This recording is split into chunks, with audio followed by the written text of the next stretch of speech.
กราบสบายดีกันเบิดสู่ขู่สู่คนมื้อนี้ก็สิพาทุกคนมาเบิ่งมาชมอีกมุมหนึ่งของนครหลวงเวียงจันทน์ซึ่งว่าตอนนี้เบาแม่นไส้ก็เริ่มสตาร์ตจากเขตบ้านทุงตุ้มเขตฮองค่าหรือว่าต่อกับเขตตลาดแรงน้องด้วงทุกคนในเขตนี้ก็น่าจะแม่นอยู่ในเขตฮองค่าทุกคนซึ่งว่ามื้อนี้เฮาก็ได้มีโอกาสมาเวียกทางถนนเตซองหรือถนนอาเซียนก็เลยแวะเข้ามาทางนี้แล้วก็ถือโอกาสถ่ายบรรยากาศแล้วก็สิ่งที่เกิดขึ้นในถนนในเขตนี้ให้ทุกคนได้เบิ่งได้ชมกันทุกคนบอนนี้ก็อยู่ในเขตห้องค่าตลาดแรงน้องดวงทุกคนในเขตนี้ส่วนใหญ่ก็สิเป็นห้านจำหน่ายขายอะไหล่รถเนาะบ่ว่าจะเป็นอะไหล่รถและก็หลายๆอย่างทุกคนสินค้ากลจักรเบากลจักรหนักก็สิมีในเขตนี้บ่ว่าจะเป็นอะไหล่รถใหญ่และก็อุปกรณ์เครื่องไฟฟ้าราคาส่งต่างๆส่วนใหญ่นายสร้างหรือว่าตัวแทนจำหน่ายที่เอาไปขายในนครหลวงเวียงจันทน์ก็มาเอาในเขตนี้นี่ก็สิเป็นตลาดแรงน้องด้วงทุกคนซึ่งว่าในเขตนี้ก็ถือว่าส่วนใหญ่ก็สิเป็นธุรกิจของชาวจีนที่เขามาขายเครื่องเขามาลงทุนในเขตนี้คือทางหน้าที่เราเห็นนี่ก็สิเป็นทางศูนย์การค้าแล้วก็โรงแรมอยู่ในเขตนี้ก็สิเป็นทุนจากจีนนี่คือเราเห็นสองข้างทางนี่ส่วนใหญ่ก็สิเป็นห้านค้าขายเครื่องไฟฟ้าเครื่องกลจักรปั๊มเครื่องสูบน้ำหรือว่าอุปกรณ์การสร้างต่างๆจะเป็นการขายแบบราคาทรงแล้วก็ขายทรงขายย่อยต่างๆในเขตนี้ก็สิมีหลากหลายอย่างในเขตนี้บ่ว่าจะเป็นทั้งเรือนพักโรงแรมคอนโดอพาร์ตเมนต์ในเขตนี้แล้วก็มีสำนักงานองค์การต่างๆธนาคารออฟฟิศให้เช่าในเขตนี้ก็มีหลายแต่ว่ามาเที่ยวนี้ค่อนข้างว่าในเขตนี้ค่อนข้างว่าเปลี่ยนแปลงไปหลายทุกคนจึงว่าเราเห็นการก่อสร้างปลูกสร้างในสองข้างทางนี้ร้านค้าของชาวจีนนี่ค่อนข้างว่าหลายขึ้นหลายในเขตนี้ซึ่งว่าเฮาก็บ่ได้มาในเขตนี้ 2-3 เดือนทุกคนนี่เราสิเห็นว่ามีเขตบั่นจันทน์ของการก่อสร้างตึกทางหน้าก็จะแม่นการก่อสร้างโรงแรมหรือว่าในเขตนี้ก็สิมีรถหรือว่าการสัญจรหนาแน่นทุกคนจันทร์ถึงศุกร์นี่เพราะว่าในเขตนี้ก็สิเป็นทางเส้นถนนทางเที่ยวซ้ายลักออกไปสอดสนามบินวัดไต้นี่ตอนนี้เฮาก็มาที่เส้นทางเตซองหรือถนนอาเซียนเส้นทางนี้ก็เป็นอีกเส้นหนึ่งที่ธุรกิจชาวจีนค่อนข้างหลายทุกคน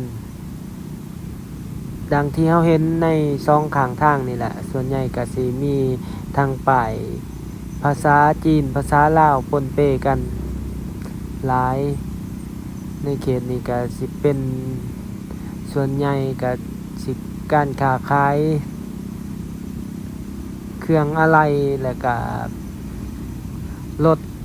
เครื่องไฟฟ้าต่างๆอาจจะเป็นสายไฟและก็เครื่องอิเล็กทรอนิกส์ต่างๆทุกคนในเขตนี้หลายและก็เป็นอีกเขตหนึ่งที่ชาวจีนอาศัยอยู่ หนาแน่นในเขตนี้ก็สิมีธุรกิจของชาวจีนหลากหลายอย่างในเขตนี้บ่ว่าจะเป็นร้านอาหารร้านอำนวยความสะดวกสำหรับชาวจีนต่างๆก็หลายมีทั้งร้านตัดผมขายเครื่องสำอางต่างๆสายมือก็เป็นโรงแรมอีกโรงแรมหนึ่งโรงแรมใหญ่และมื้อนี้ก็เป็นอีกมื้อหนึ่งที่ว่าอากาศค่อนข้างร้อนหลายประมาณ37องศาเฮาก็เดินทางมาด้วยรถจักรไฟฟ้ามีโอกาสเดินทางมาเวียกทางนี้ก็เลยถือโอกาสถ่ายบรรยากาศให้ทุกคนได้เบิ่งได้ชมสิ่งที่เกิดขึ้นเนาะอยู่ในสองข้างทางและก็สิ่งที่กำลังเปลี่ยนแปลงในเขตนี้ดังที่เฮาเห็นนี่เนาะในเขตนี้ก็สิมีตึกหลายทุกคนบ่ว่าสิเป็นโรงแรมซุปเปอร์มาร์เก็ตนี่คือขวามือตึกสีส้มนี่ก็สิเป็นซุปเปอร์มาร์เก็ตก็สิมีหลายๆแบรนด์ที่เข้ามาแข่งขันกันอยู่ในเวียงจันทน์ตอนนี้บ่ว่าจะเป็นแบรนด์จีนแบรนด์ไทยแบรนด์เกาหลีที่ว่าเข้ามาเปิดแข่งหยาดกันตลาดกันบ่ว่าจะเป็นดีมาร์กก๊อกมาร์กแล้วก็เซเว่นนี่ก็ในเวียงจันทน์นี่ก็น่าจะประมาณ10กว่าสาขาแหละทุกคนถือว่าเริ่มเปิดกันเรื่อยๆและในเขตนี้ก็สิเป็นเขตสี่แยกไฟแดงเขตซังเจียงทุกคนนี่คือสายมือเฮานี่สิเป็นเขตซังเจียงเขตนี้ก็ถือว่ามีการก่อสร้างตึกหลายตึกเลยเกิดขึ้นป้านดอกเข็บเลยสำหรับตึกในเขตนี้ถนนทางด้านหน้าทางเขาตลาดซังเจียงเด้อทุกคนในเขตนี้บ่ได้มาด้นเติบเที่ยวทางนี้ค่อนข้างว่าเปลี่ยนแปลงไวหลายในเขตนี้การเติบโตการก่อสร้างของชาวจีนในเขตนี้ค่อนข้างว่าไวหลายเนื่องจากว่าชาวจีนเขามาอยู่ในเขตนี้หลายเขาเจ้าก็สามารถเฮ็ดธุรกิจแล้วก็ในการซื้อขายกันเองได้มันก็เลยเป็นจุดดึงดูดที่ว่าชาวจีนเขามาอยู่ในเขตนี้หลายเพราะว่ามันง่ายต่อการที่เขาเจ้าซื้อขายกันเนาะอีกอย่างหนึ่งก็คือความสะดวกที่ชาวจีนเดินทางมาด้วยรถไฟลาวจีนหรือว่าการขนสินค้าเข้ามาลาวด้วยรถไฟลาวจีนก็ถือว่าเฮ็ดให้การขนส่งสินค้าและก็ผู้คนที่เข้ามาสะดวกสบายขึ้นก็เลยเฮ็ดให้ชาวจีนที่ว่าหลั่งไหลกันเข้ามาอยู่แล้วก็เข้ามาเฮ็ดธุรกิจในนครหลวงเวียงจันทน์และสำหรับเส้นทางนี้ก็สิออกไปสอดเส้นทางสุภานุวงศ์ที่ตัดไปเส้นทางสีไข่เส้นทางซ้ายเหนือออกอยู่ทางข้างสนามบินวัดใต้ทุกคนสำหรับเส้นทางนี้แถวนี้ก็ส่วนใหญ่สิเป็นห้านขายรถหลายบ่ว่าจะเป็นมือ1มือ2ในเขตนี้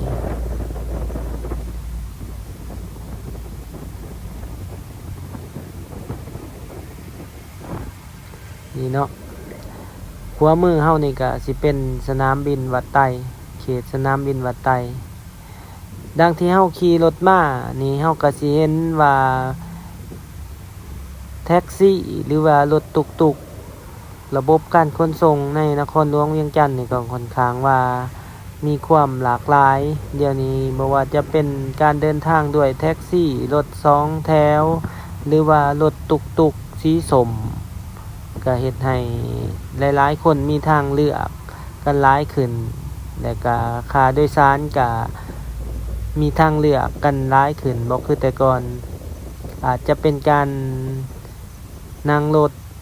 โดยการเอิ้นรถด้วยแอปการรู้ราคาเนาะก็ง่ายขึ้นกว่าเก่าในปัจจุบันนี้และทางหน้าเฮาก็เป็นสี่แยกไฟแดงข้างสนามบินวัดไต้ทุกคนและบ่าวแม่นไส้ก็สิเลี้ยวซ้ายบ่อนนี้ลงไปกลับไปสู่เส้นทางสุพรรณวงศ์พาทุกคนไปแถวตลาดสังเจียงพาทุกคนเข้าไปเบิ่งในเขตนั้นเนาะบ่าวแม่นไส้ก็มื้อนี้ก็ได้มีโอกาสมาซื้อเครื่องเขตตลาดสังเจียงก็เลยถือโอกาสถ่ายให้ทุกคนได้เบิ่งเลย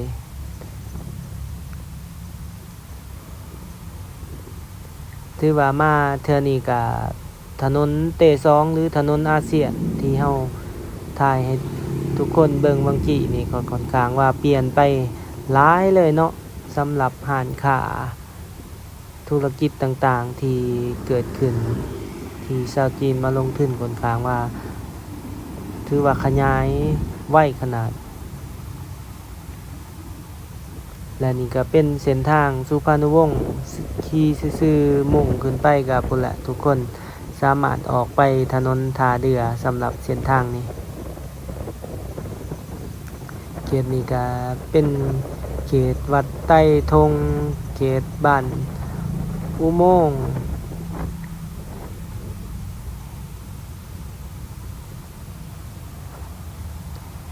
แล้วก็ขวามือเฮานี่ก็สิใกล้ๆกับตลาดกกโพนี่เนาะเฮาขี่รถมานี่เฮาสิเห็นตลอดรถแท็กซี่สีเขียวแล้วก็รถตุกๆของบริษัทกอกๆสำหรับบริษัทกอกๆนี่ก็เป็นแบรนด์เกาหลีที่เขามาลงทุนหลายธุรกิจทุกคนบ่ว่าจะเป็นห้างสะดวกซื้อแล้วก็ระบบการขนส่งรถตุกๆโรงแรมแล้วก็อีกหลายอย่างศูนย์การค้าอีกเนาะและนี้เฮาก็เข้ามาที่ตลาดสังเกียงเข้ามาทางเส้นทางนี้เพราะว่าตลาดสังเกียงก็สิสามารถเข้ามาได้2ด้านทุกคนบ่ว่าจะเข้ามาทางถนนเตซองหรือว่าเข้ามาทางด้านถนนสุพรรณวงศ์มื้อนี้เฮาก็เข้ามาทางถนนสุพรรณวงศ์นี่ก็เป็นบรรยากาศตลาดสังเกียงการก่อสร้างหลายๆอย่างก็ดำเนินเรื่อยๆทุกคนในเขตนี้ถ้าผู้ใดเข้ามานี่ก็สิเห็นว่าต่างเก่าหลายสำหรับตลาดสังเกียงถ้าเทียบไปเมื่อ10ปีก่อนนี่คือทางหน้าเฮานี่ก็สิมีแต่ตึกที่กำลังก่อสร้างถือว่าการก่อสร้างในเขตนี่เนาะบ่ว่าจะเป็นหนองด้วงเชื่อมต่อมาถึงเขตตลาดสังเจียงนี่ค่อนข้างว่า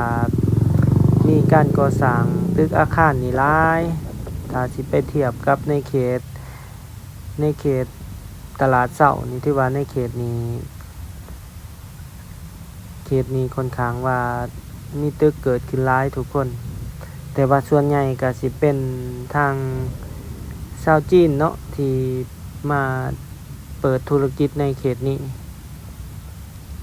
สำหรับในเขตนี้ก็สิเป็นเขตชาวจีนถ้าออกไปแถวเขตพนซินวนก็ในเขตนั้นก็ชาวเกาหลีสิมาลงทุนหลายในเขตนี้ก็ส่วนใหญ่ก็สิเป็น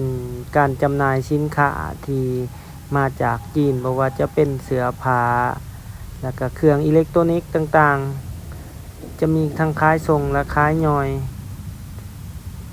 แล้วก็เฟอร์นิเจอร์ก็มีทุกคนอยู่ในเขตนี้บ้านพักโรงแรมอพาร์ตเมนต์ที่ว่ากำลังเกิดขึ้นในเขตนี้หลายๆอย่าง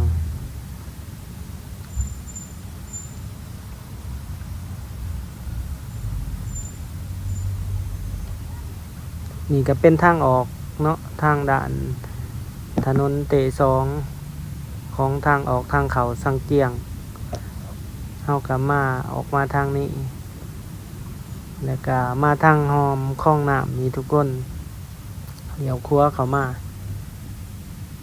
ซอยนี่ก็สิมีการก่อสร้างโรงแรมอพาร์ตเมนต์หลายในเขตนี้ก็สิประมาณนี้ทุกคนสำหรับมื้อนี้การ